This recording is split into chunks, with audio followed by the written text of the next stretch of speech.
Networking and marketing made simple is for you, the business owner who has a product, a service, or a message that you believe in.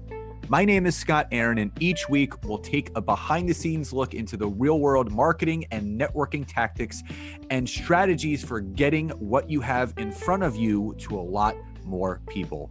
Thanks for spending time with me, and now let's get started.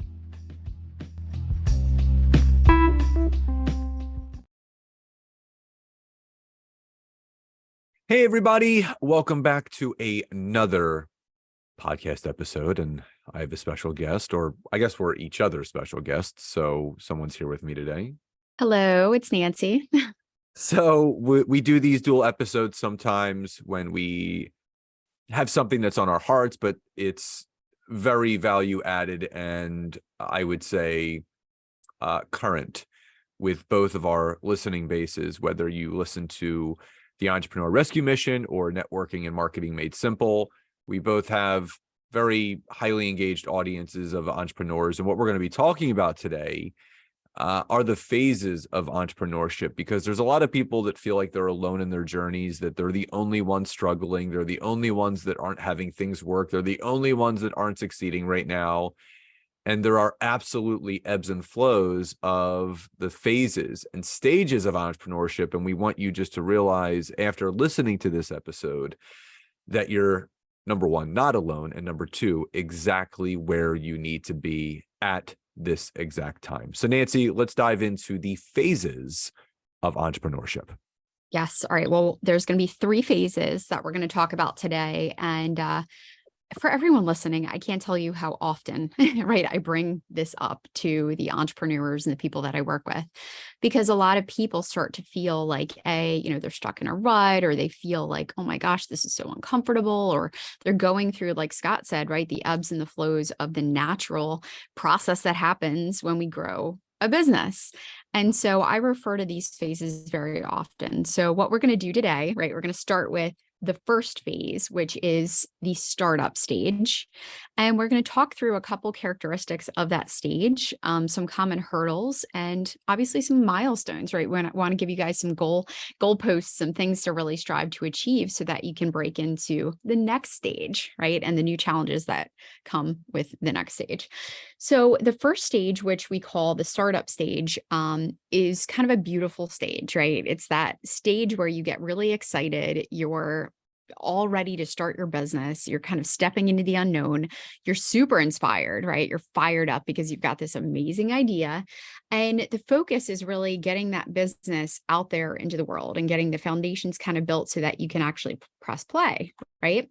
The scary things that happen though, right, is you are the person most often, right? You are the one who is the founder, the CEO, the operations, the HR. You're wearing all the hats, okay?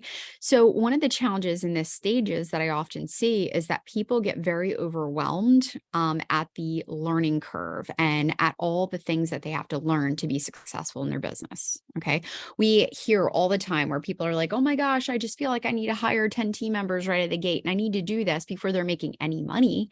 But really in this phase, it can be incredibly valuable and incredibly, really set you up for success if you take the time to actually learn, right, some of the basic foundational things in your business. So number one, you are able to break into the next phases, and eventually you can hire a team member and better manage and set expectations for that team member.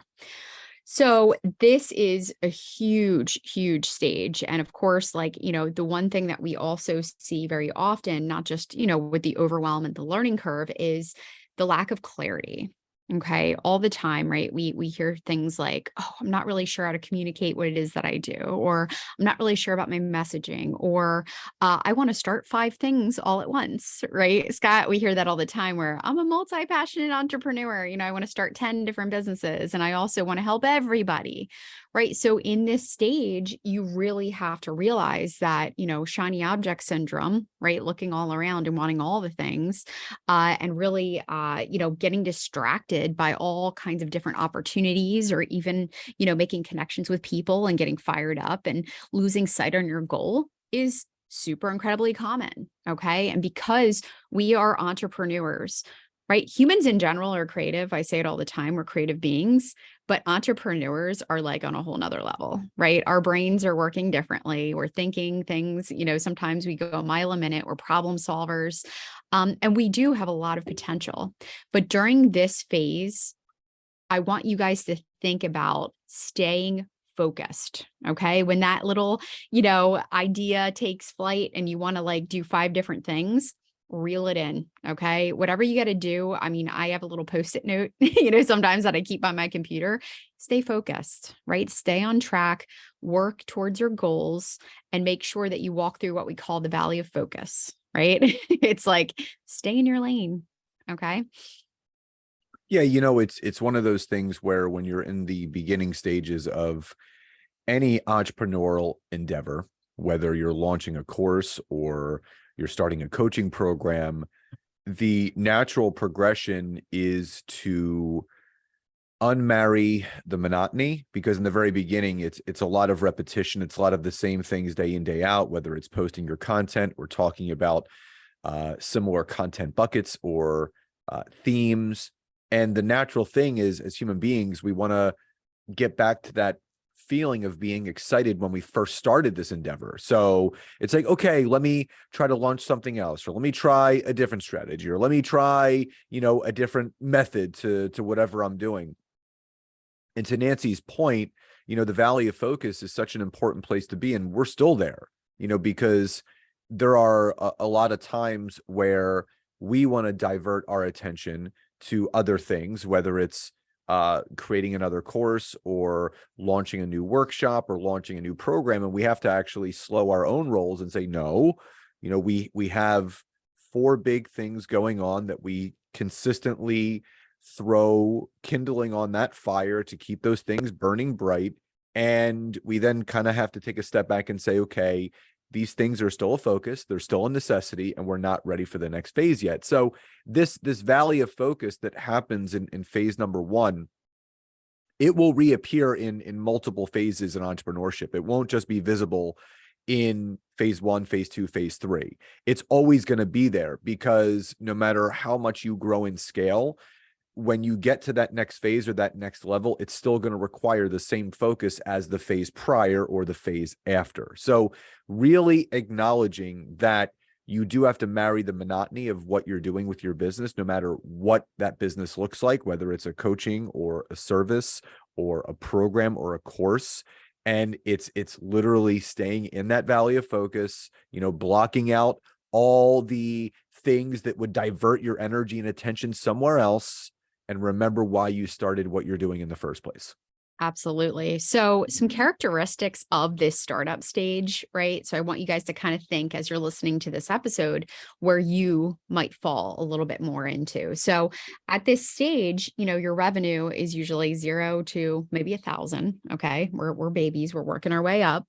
And revenue streams, okay, if you guys are coaches, course creators, consultants, people who are getting started in that capacity, your revenue streams might include one-on-one coaching, some services that you offer, and maybe some affiliate marketing, right? Where you're actually sharing some products and earning money that way.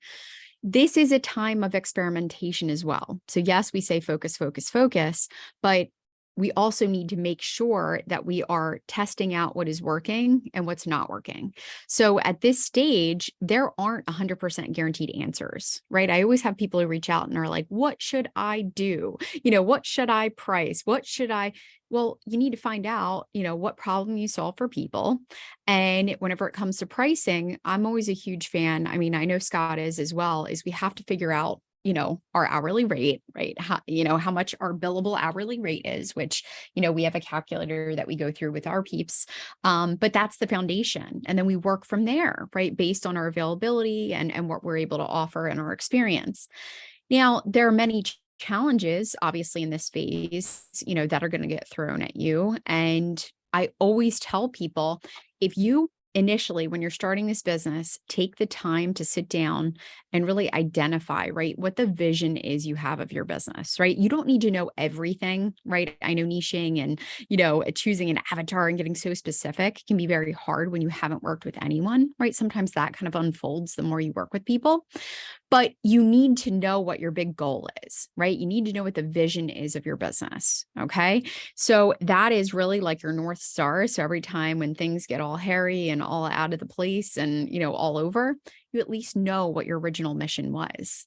I keep thinking back, I've actually told a lot of people about this lately is, when I first started my first local business, which was a house cleaning company, every single time things got rocky or I lost focus or I wanted to do something else, I kept going back to the vision, right? I had named my company actually Work-Life Balance House Cleaning because I started this business to not only help myself, but help my team and help others, achieve that and have, a great work-life balance. And so I would always go back to that. So I highly recommend, again, this is so incredibly important that you focus on staying, in your lane, right? Stay focused. Say no to the opportunities that do not fall in line with the vision that you have for your business. Okay. I remember, Scott, you and I, when we first started going and people were excited and wanted to, hey, you should help me with this, or we should do this, or we should collaborate. It was like we were on this train, and every time we started moving forward, something knocked us off track a little bit when we said yes to things.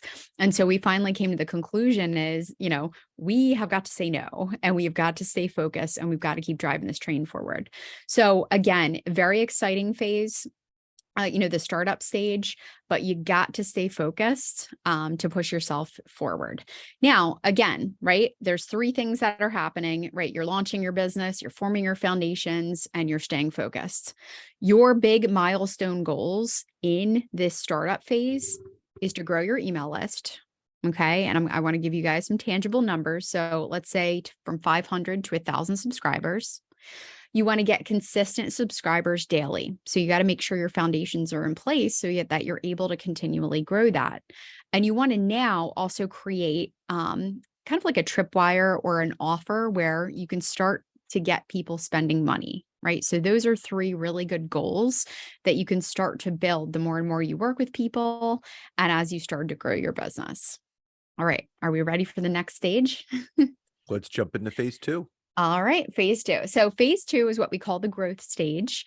Okay, so the growth stage is a super exciting time, right? At this point, you guys have earned your first 1,000 in revenue. You've kind of learned some of the back end stuff, which, look, I didn't really elaborate on it enough, but if you are so overwhelmed by the tech and learning things and just like, oh my gosh, just make sure you find someone who has already done this before you, right? In fact, that's a lot of our clients we work with. We kind of pave the path and we teach people how to do that.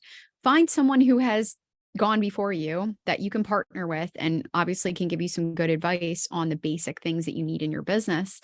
But also, know that once you learn these things, it's going to be rinse and repeat from there. And again, spending that time and actually blocking out time to learn those things in your business is going to be so valuable later. Okay. So anyway, so in the growth stage, right, we got our first 1,000, we're kind of moving on. You're still, right, the sole owner, operator, all the things. Okay. This doesn't change. One of the biggest challenges though, that I encounter and I see with a lot of entrepreneurs is learning how to sell and learning how to launch products and services effectively, right? We've spent all this time in this startup stage on all the foundational stuff, right? We've been behind the scenes kind of, right? Like building and tinkering and, maybe starting to put ourselves out a little bit. But now this huge shift has to happen where we actually have to shout from the rooftops that we are open for business and tell people what it is that we do. And we've actually got to sell a little bit. So Scott, I would love to hear your thoughts on people that you've worked with and kind of like seeing that kink in the hose, because when people cannot effectively transition and really learn the skill set, right, to actually jump on the phone and start having those calls and closing those scales or sales, it's a little bump in the road. Well, I think people look to outsource certain aspects of their business too quickly. And you hear this term social seller. a lot in the entrepreneurial world, which means you're hiring other people to sell your stuff for you. Now, I know not everybody likes sales. I love sales. And it's not so much the monetary transaction that I love. I love connecting with people. I love hearing what they're struggling with, what they need help with. And if something that Nancy and I provide can fill the hole or gap, it becomes an easier transition from taking that conversation from a connect call to a, hey, I think what we actually have to offer could be of significant value to you in your business, and it could help you.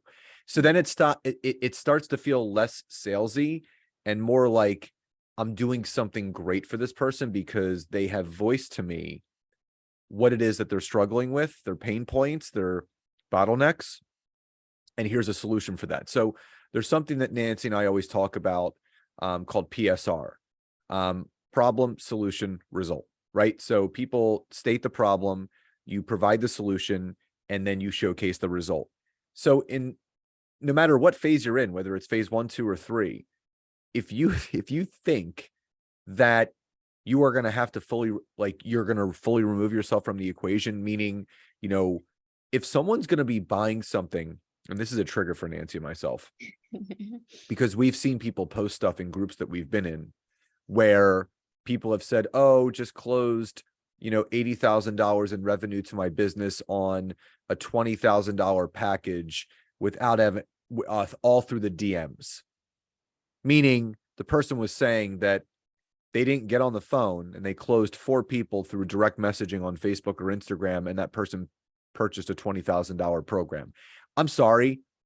I don't care how much money someone does or does not have.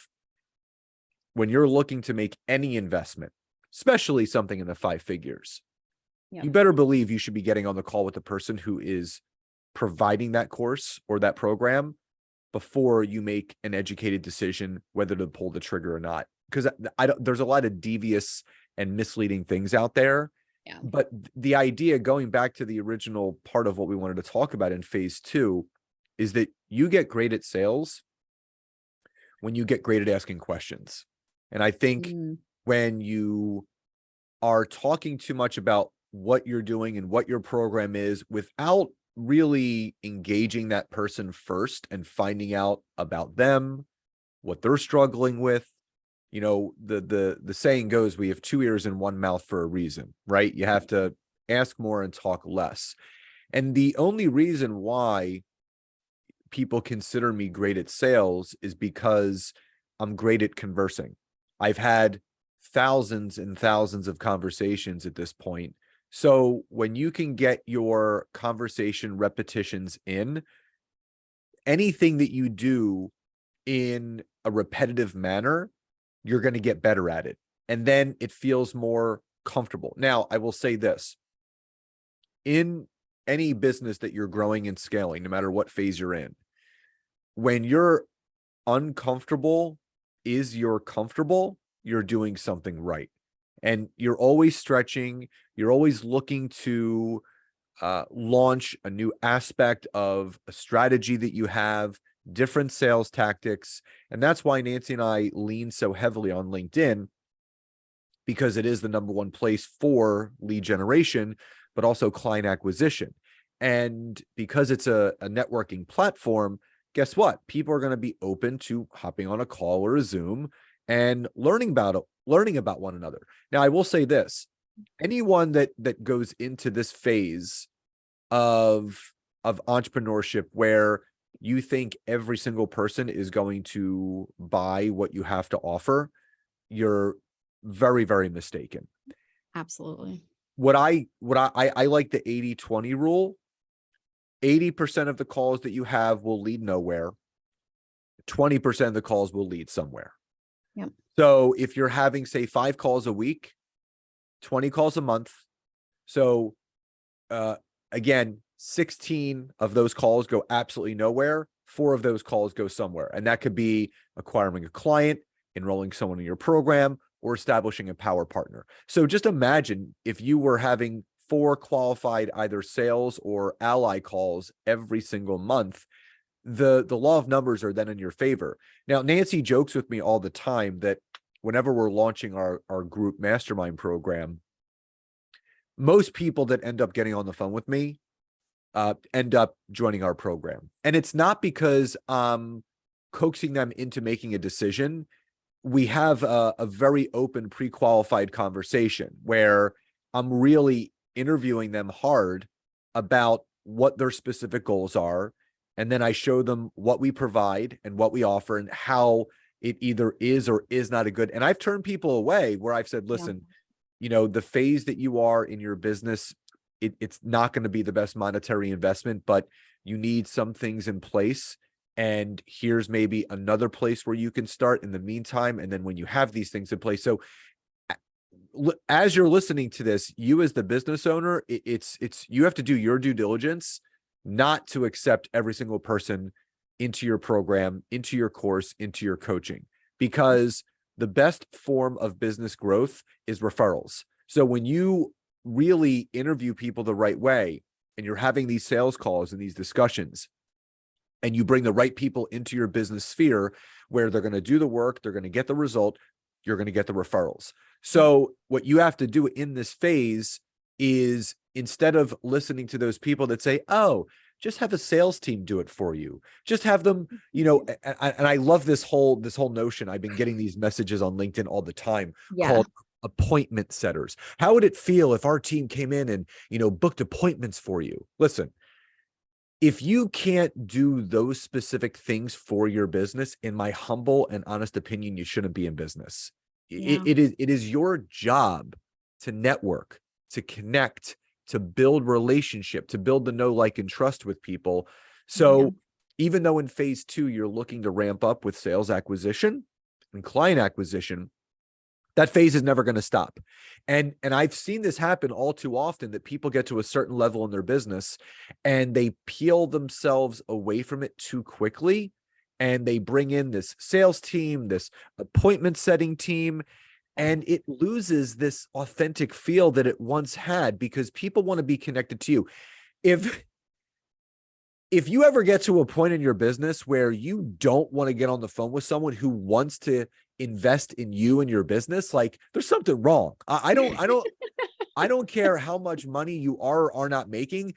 Nancy and I still get excited every single time someone wants to talk to us about joining one of our programs. And we are so happy, so honored, so grateful to be the one enrolling them into our program. And I can't tell you how many times we have heard from people where they have booked calls on our calendar. And this happens so often. People are shocked that it's actually us showing up for the call. They're like, oh, I thought someone from your team would show up for this. And I'm like, you booked a call on my calendar. Why would someone from my team show up if you're looking to talk to me about joining our program? So I just wanted to kind of get that out there. So you got to keep yourself in the trenches, so to speak, of connecting with people, shaking hands, kissing babies, all those things that you need to do to network online to really build that know, like, and trust, because that's what people typically invest in. Yeah, absolutely. And I mean, again, like Scott hit the nail on the head. Like, we've got to be good at actually having conversations with people, right? Jumping on a call. And like, the thing is I think a lot of people get so scared of these calls that, oh my gosh, what am I going to say? How am I going to whatever? Like, the way that Scott teaches people to get on sales calls, it's listening, right? You start by just listening, right? Let the other person share a little bit about themselves, and it's just a normal conversation. It does not have to be rocket science. Okay. We want to connect with people and make authentic, real connections. So anyway, a couple little figures and kind of milestones again with the growth stage is, while you're in this stage, okay, and a lot of times it is a longer stage because, right, we've kind of worked on some of the foundations, but as we're growing and we're kind of moving and grooving in our business, the goal is that you want to work with enough clients. And this is specifically more so with people who do one-on-one, we're talking coaches, consultants, things like that. This is the stage where, as you're working more and more with people, certain things are also going to unfold for you. So some things that, for example, Scott, Okay. So whenever he first started his LinkedIn coaching, right, Scott, I would listen, right? We were just started to date and I would listen to all his phone conversations. And I'm like, dude, you're having the same conversation with every client. Okay. And it was all, for business coaching. And he was teaching people how to use LinkedIn. And I'm like, man, you should just turn this into a course. Right. So at that point, if you find yourself, right, you've kind of at this point narrowed it down, the people that you want to work with, you have clients that you enjoy and, you've done some one-on-one. At this stage, you're earning your first 1,000, maybe it's between 1,000 to, 5,000 in revenue.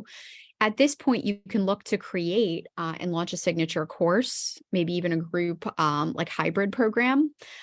You really have to, again, focus on getting over the resistance and learn how to sell effectively in your business. Okay. And remember, I said you, right? So again, just like Scott said, nobody cares about your business as much as you do. So if you think you're going to hire a social seller or someone who's going to jump right in and go, okay, yep, and I don't care even if they work off commission. The thing is you have to do it first, right? You've got to pave the path. And then at this point, your other goals, right, that you're working towards is earning a full-time income. Okay. You've got to get yourself into a routine and you've got to have the systems in place where you are generating leads consistently. Okay. So earning a full-time income, you're expanding your revenue streams and you're going to start selling products, right? Which is your signature course. You might even have a mini course, that people can obviously make that first investment. We want to look to actually putting a sales funnel in place, right? So having the website, having the email sequence, being able to collect emails, that should be something, right? That's a pivotal, milestone in your business. And now at the end of kind of the growth phase or kind of like in the middle there, actually middle to the end, you're going to be looking to hire a little bit of help. Right? That's going to be a VA, someone to take some of the basic day-to-day stuff off your plate so that you can sell, right? And continue to do some of the money-making activities in your business. All right. Are we ready for the next stage? Yeah, let's jump to the final phase, which is phase 3. All right. So the final stage, okay, is the scale stage, right? The scaling stage. That's a critical part in, the business. And, it happens whenever a business experiences significant growth and expansion. At this point, right, whenever you're earning consistent income, you could be making anywhere between $5,000 to $30,000. Okay. This often, as the phases grow with coaching, you've already got a signature course. You've got your sales funnel set up. You might even start a membership site. Right. A lot of people think that's the first thing they have to start, but usually it comes down the line because you've got a lot of things that you're skilled at and cool things that you can teach and you've grown your audience. Right. So you can do membership sites, you can do mastermind groups, speaking engagements, agency, right? Like a lot of people start agencies, things like that.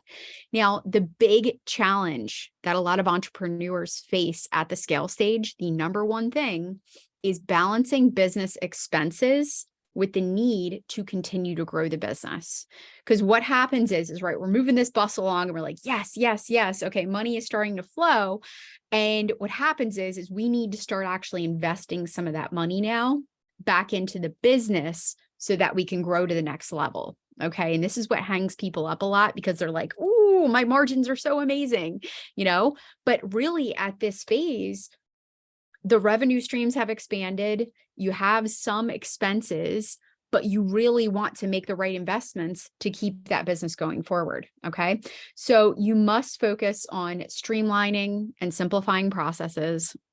You got to make sure, again, if you do hire a team, you have to make sure that on the other side of it, right, you're continuing to do the sales process, you're continuing to, sell things and outsource, the correct things that are going to really help you now step back and become more of the CEO in your business.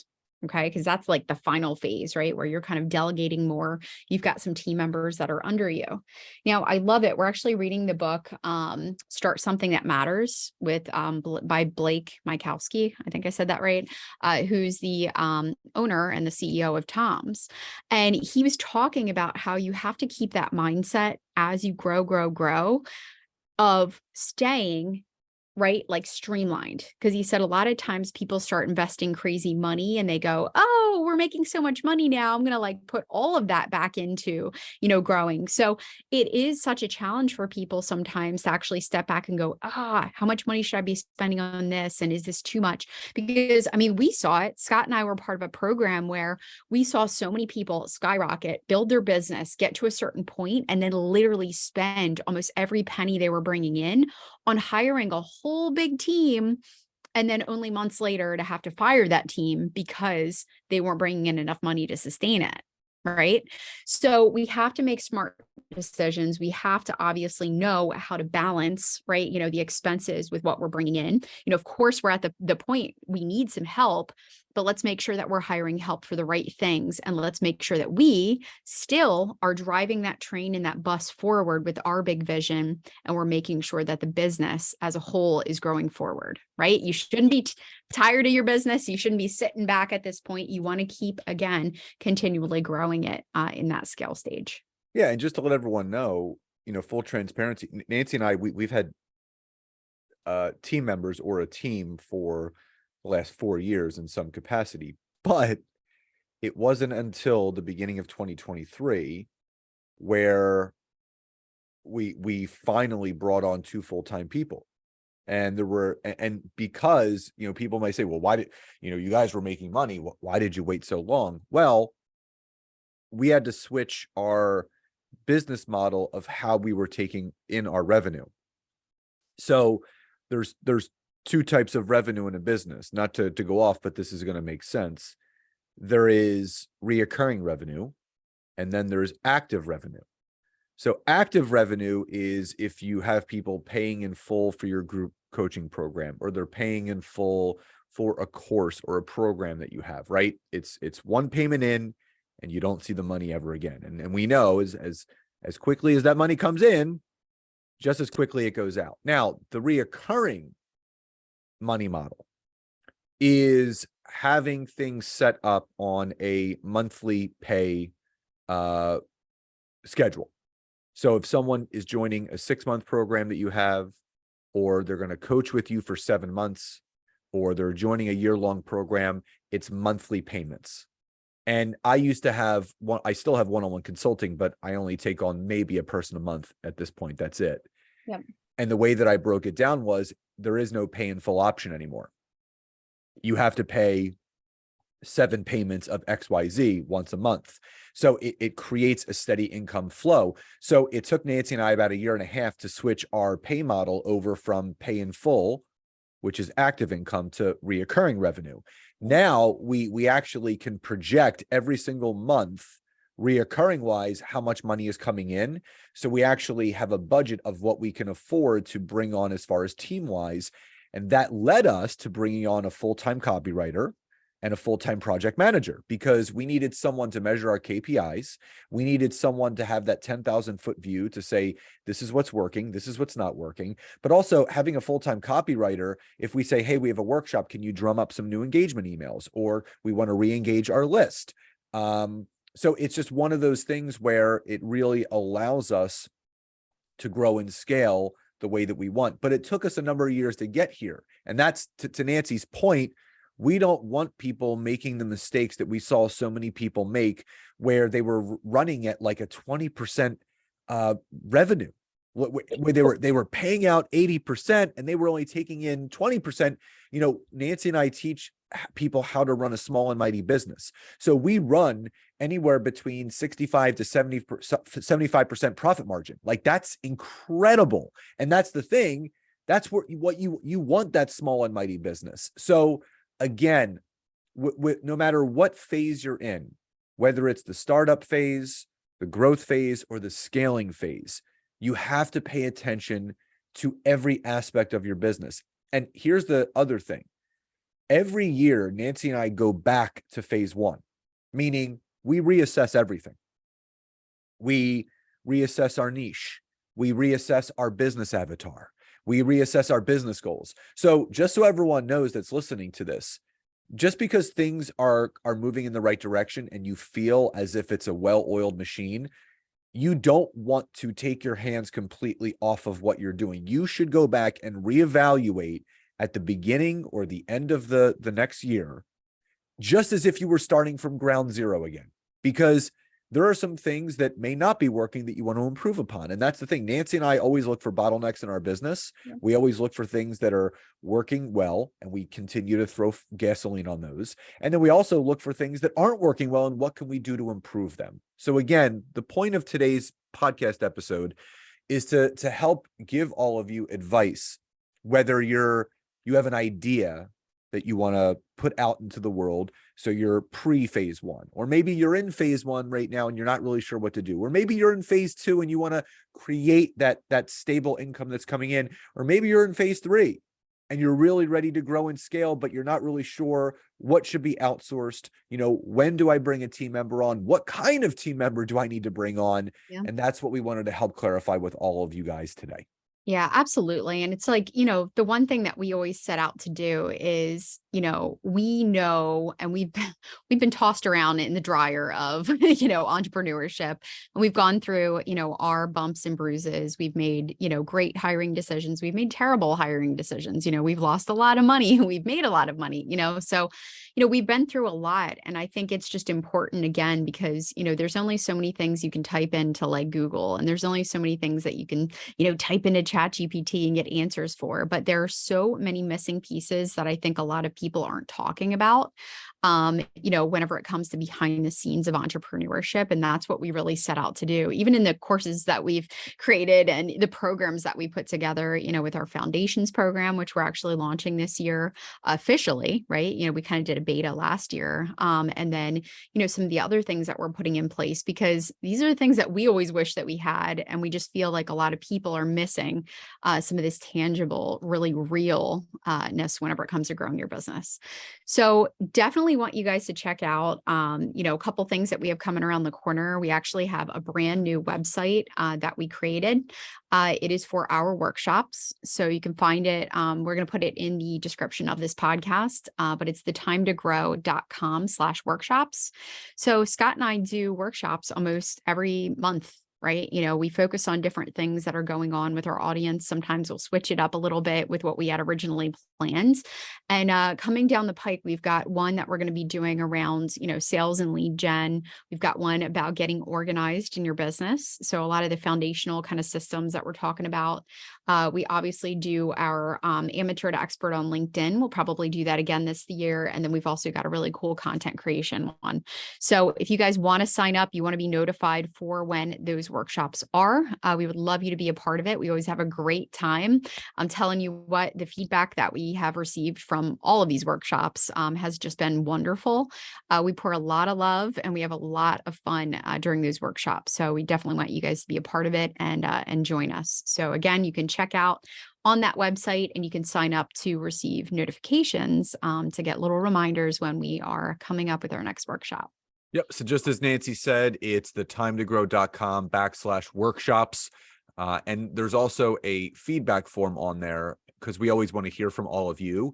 So if there is a workshop that you would like to see us put on or create that would benefit all of you, we are always open to suggestions. We are always looking to help people in some way, shape, or form.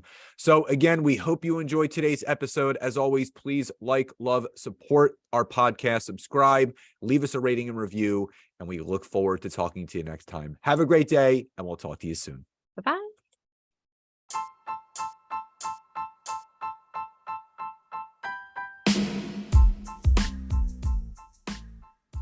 Thank you so much again for checking out today's episode. And if you are listening through iTunes, Spotify, wherever you are, please leave me a rating and review. Let me know what you loved, what you would like to see improved, or ideas you have for future episodes. And if you are interested in taking your business to the next level, don't hesitate to go to my website, www.scottaaron.net, where you can schedule a free discovery call with me, where I can learn more about you, your business, what you're struggling with, and how we can work together. And don't forget to check out my wife, Nancy, and mine, our free community on Facebook called LinkedIn Leads for Life. We would love to see you in there. Have a great rest of your day.